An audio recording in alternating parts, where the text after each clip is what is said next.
Kulingana na aliyeshuhudia mauaji hayo, majambazi hao watatu walijifanya tu kama wateja wa benki hiyo, ambapo mmoja wao akamvamia AP huyo na kumdunga kisu mpaka kumuua.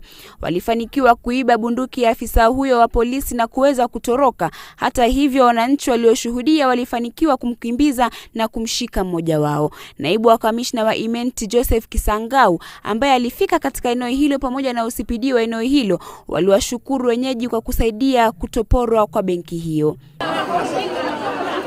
Wakati huo huo, mtoto Biliha Sikatwa mwenye umri wa miezi 9 achomeka ndani ya nyumba mpaka kufariki baada ya nyumba yao kushika moto huko Bungoma majira ya asubuhi hii leo. Majirani waliofika baada ya kuona moto huo hawakufaulu kumwokoa mtoto huyo, kwani mlango wa nyumba hiyo ulikuwa umefungwa wakati mamake alipokuwa sokoni. Nikaanza kuja hivi nikapata mwingine mdogo analia, anasema mama, nyumba iko na moto.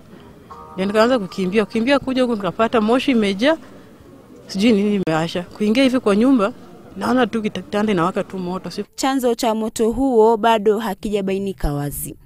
Fatma Weso, Citizen Nipashe.